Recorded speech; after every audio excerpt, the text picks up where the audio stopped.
Greeting in the name of our Lord Jesus Christ. Christchurch, Pakistan, once again present English message for the brothers and sisters who speak English and they can only understand English, so that they must also experience God's love and grow in faith. We always try to offer you the best sermon so that you must have a revival, spiritual revival in your life and continue to connect with God, so that you must bear much fruit and a successful life career.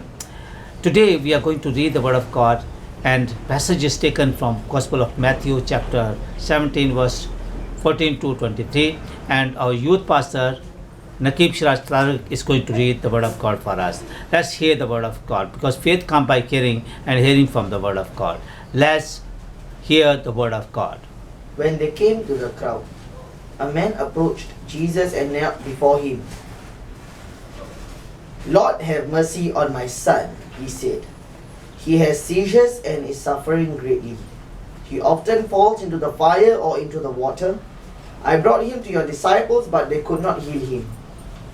"O unbelieving and perverse generation," Jesus replied, "how long shall I stay with you? How long shall I put up with you? Bring the boy here to me." Jesus rebuked the demon, and it came out of the boy, and he was healed from that moment. Then the disciples came to Jesus in private and asked, "Why couldn't we drive it out?" He replied, "Because you have so little faith. I tell you the truth. If you have faith as small as a mustard seed, you can say to this mountain, 'Move from here to there,' and it will move. Nothing will be impossible for you." When they came together in Galilee, he said to them, "The Son of Man is going to be betrayed into the hands of men. They will kill him, and on the third day he will be raised to life." And the disciples were filled with grief. Amen. This is the word of the Lord. Thanks be to God.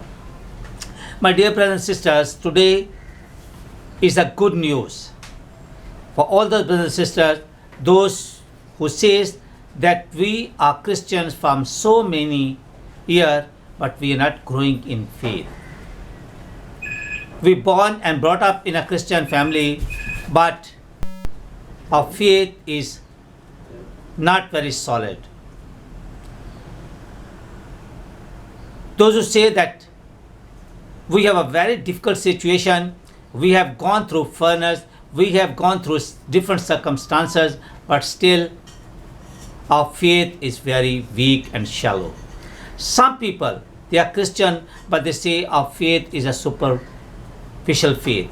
So today we are going to tell you the formula how you can grow in faith.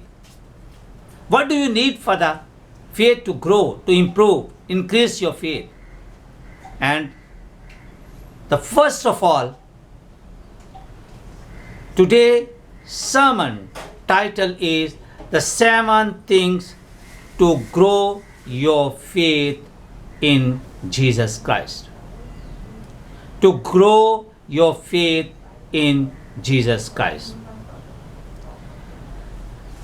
First of all, before we explain this passage, I just want to tell you that first of all, we need to know that what is a faith. And we will tell you the common definition of the faith, the biblical concept of faith, the general concept of faith, and very theological and deep-rooted definition of the faith. The first thing is that what's the meaning of faith?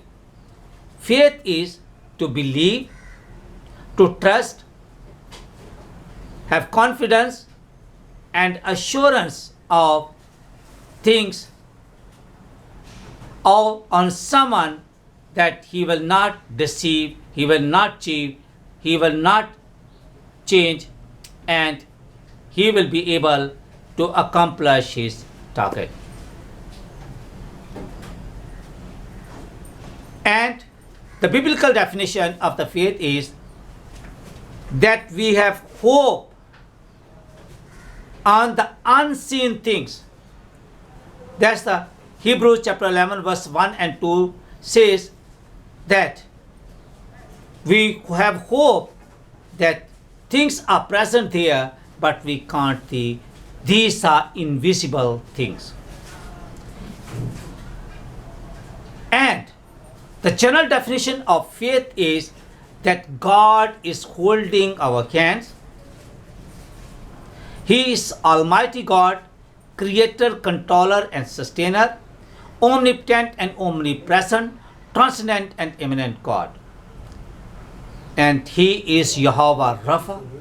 He is Al Shaddai, Adonai, and He has power to do everything because He is a sovereign Lord. And theological definition of faith is that God is holding my hand. He will never leave me and never forsake me. And He has power to change everything. He can create everything from nothingness. And He can do sign and wonder for me.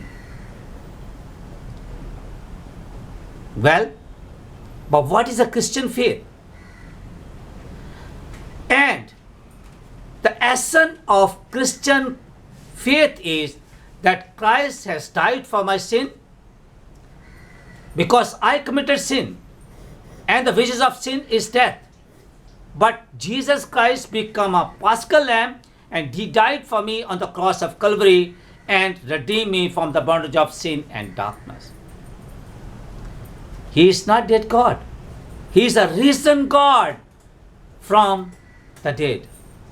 And He is same yesterday, today, and forever. He is a living God. And He give you life. He says that I have come that you have life and have it abundantly. And He will come again to judge the living and the dead. Now it's a big question for us that we are Christian from so many years. And faith in Jesus Christ is very important. Hebrews chapter 11 verse 6 says, without faith it is impossible to please God. And we have faith to please God. If God is not happy, what kind of faith we possess? And faith only is not necessary. The letter of James chapter 2 verse 16 and 17 says, faith without action is dead. It means that we need faith, but with faith we must practice. Bible says the keys of the heaven and the earth, the power is given to you. But do you exercise or not? Now let me tell you, there are three kinds of faith. The first faith is the dead faith. There are many people in the world, they have faith. They have faith in many things. Some of them, they also have faith in different things. But the majority, they have faith in God.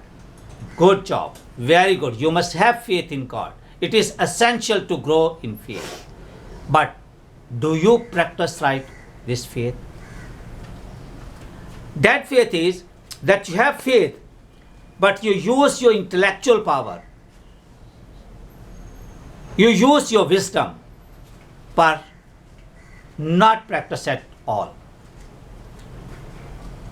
So that is called faith. For example, you have telephone. There are so many apps, but you never use these apps open and see what is in that and what wonder you can do.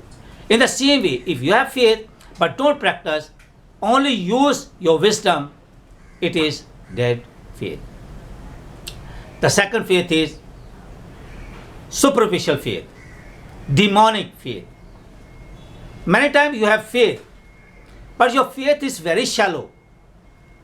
Your faith is very weak. For example, any problem come, any sickness come, persecution start, and other financial crisis or poverty come, then you give up your faith. That is called superficial faith. And the third faith is the dynamic faith. In dynamic faith, you use faith, you use wisdom, and you practice the word of God. No matter what happen, no matter what is situation, your faith is solid and you have built your house on the rock. Although the storm come, problem come, sickness come, you have focused on Lord Jesus Christ. As the word of God says, look at him who is author, pioneer, and perfecter of life. If you are holding his hand, he is faithful God, same yesterday, today, and forever. He says that heaven and earth will pass away, but my word will not pass away, says the Lord. Let's ponder upon today's passage. What do we need? And what do we see in today's passage? As we look at this passage and we come to know that we need four things. And what are these four things? I will just let you know. We need to ponder upon four things, not so many things. I don't want to just tell you so many points so that you must not be able to remember. I will give you the main point, four main points, so that you can ponder upon this point and then you can grow. The first thing is, we see in this passage that the apostle of Jesus Christ, they assemble at one place and they are praying for one boy. This boy, right, have epilepsy and his father is complaining. Then when he has attack, right, he always fall in the fire or water, and there are a lot of chances that boy can die because nobody is around to survive. Then he will drown and he can die.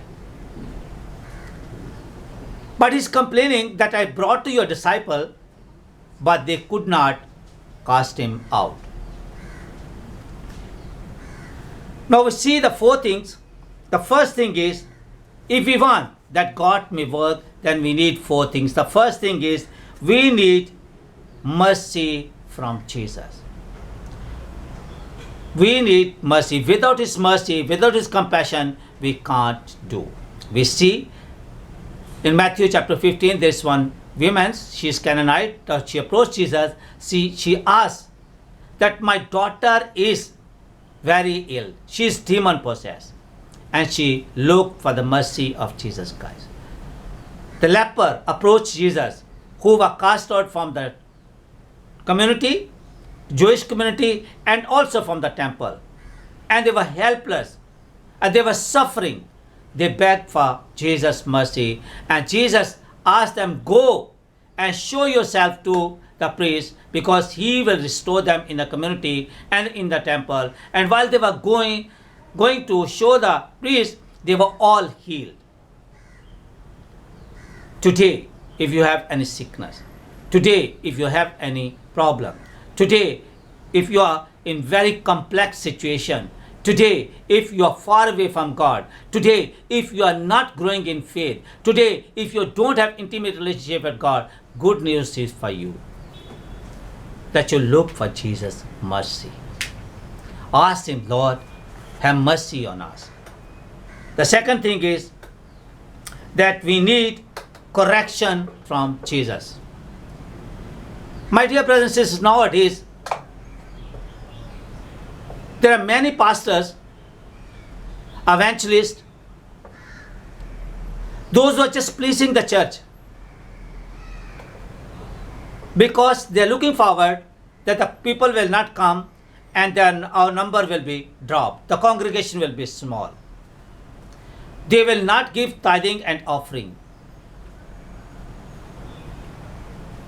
They are scared that if Archbishop and Bishop will ask, then how we will answer that why congregation is going to be small. But they don't fear from God. God is above all. He is watching. We are servant of God. We are accountable to God. So the Bible says, it's 1 Timothy, that the word of God is good for correction, encouragement, and spiritual strength. So we must do our duty. As a servant of the Lord, we must tell the truth, and truth will set everyone free. And the truth is the living word of God which gives life. So we must correct if there is anything wrong. We must not use pulpit as a tool to condemn people. But we must correct people so that they must be walk on the right path and achieve their life eternal and the crown of life. The third thing is we need healing from Jesus. We need healing from Jesus. Jeremiah chapter 17 says, Lord, if you will not heal us, we will not be healed. He is a healer. He is a breaker of barrier. Unless He will not heal, we cannot be healed. He has power to change impossible into possible. He has power to change the circumstances. And He can restore you back on your position. So we need many kind of healing. The first thing is we need physical healing. Most of the time we think that healing is only if we are sick, God will touch and heal us. Yes, of course, His power. We know that Jesus Christ healed so many people, those who cannot see, cannot speak, cannot listen, and even He raised the dead. So He is a healer and He wants to heal you. But beside this physical healing, we need a spiritual healing. Some people you see that they are very good, right, healthy wise. They are very healthy. They look very beautiful and smart. But spiritually, they are very ill. They are sick. So we need spiritual healing.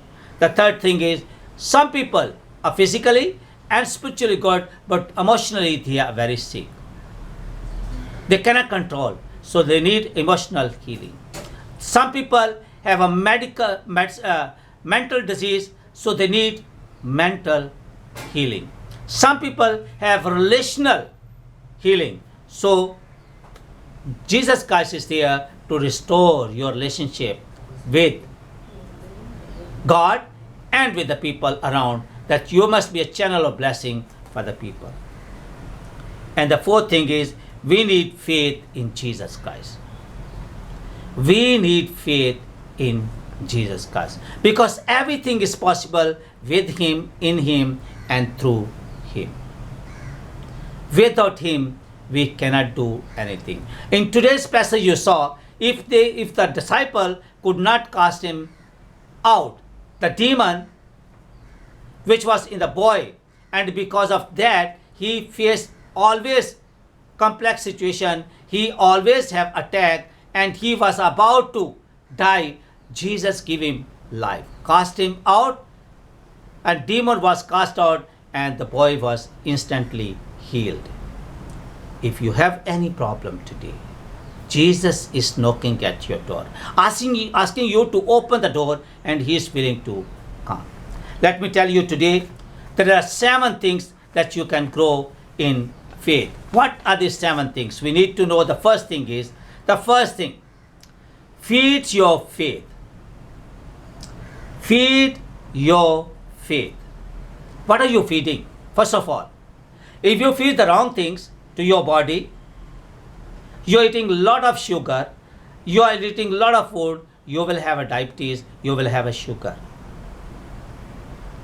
If you are doing a lot of eating a lot of oily things, fat things, you will have a heart attack and you will have a heart disease. In the same way, if you are feeding wrong things to your faith, definitely your faith will not grow, and eventually your faith will be choked. So feed the right, as you give good things to your body, good food to nourish your body, in the same way feed your faith. How? Through the word of God. Because Romans chapter 10 verse 17 says, faith comes by hearing, and hearing from the word of God. The second thing is, exercise your faith. How? By your action. If you have faith, but you don't put it in practice, then your faith will never grow. The third thing is that speak to your faith. Speak to your faith. How we can speak to our faith? It means that to make it grow. How? We see the apostles at the day of Pentecost, they were very scared. But when Holy Spirit they received, then Peter stood up and he shared the word of God, shared his faith that we have faith in Jesus Christ, and 3,000 people came to know the Lord. In that same way, no matter where are you, how matter what sort of situation you are facing, if you share your faith will grow. You can share your faith with your friend, you can share your faith with your relative, you can share your faith with your church, you can share with your faith your community, and you can share your faith with your brother and sisters. Then the fourth thing is, free your faith. Now free. Our faith is not in the cage. How we can free? Yes, of course we need to free. Free from all negativity. When you're sick, lot of right doubt come in your mind.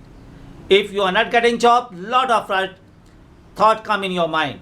I should go this way. There are a lot of people like those who will misguide you to go to this person, you go to that person, you go to this magician, you go to this grave, you can go to this shrine, you can go do this one. But you must have faith in Lord Jesus Christ. Wait for the Lord. Wait for the Lord. And then free your faith from all negative thinking. Because our God is a God of impossibilities. And number 5 is believing the impossible are possible.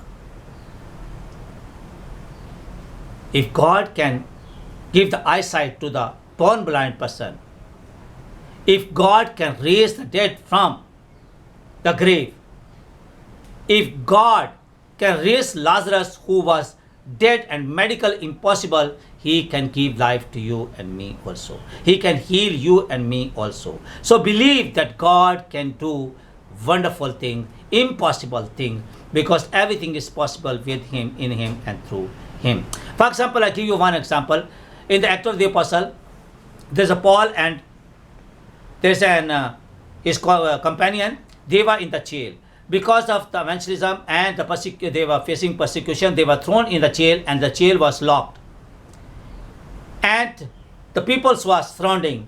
They were taking care, providing security. Then eventually, while they were praying and singing and praising God, God opened the doors of the jail. All the jailer want to commit suicide, he want to kill himself, but Apostle Paul said that we are here, don't harm yourself.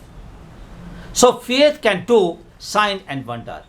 God can do many things through your faith. The last thing is, number 6, share your faith with others. As I said already, right? Faith can grow through sharing. So you must not stop sharing faith, because Bible says, therefore go into the world and preach the good news. Make the disciple. Teach them what I taught you. And baptize them in the name of Father, Son, and the Holy Spirit. And I will be with you till the end of the world. And God said, I was with Joshua, I will be with you. And our God is Emmanuel. He is with us all. He will never leave us and never forsake us. And the last thing is, discuss your faith with your God. It is very important. God is like generator. God is like generator. And we must associate with God. As the Bible says, I am tree and you are my branches. If you associate with me, if you will attach with me, you will bear much fruit. So today we learn that we can practice these things in our daily life and we can bear much fruit. My prayer is that God bless you through this word and use you mightily for the expansion of your kingdom. God bless you.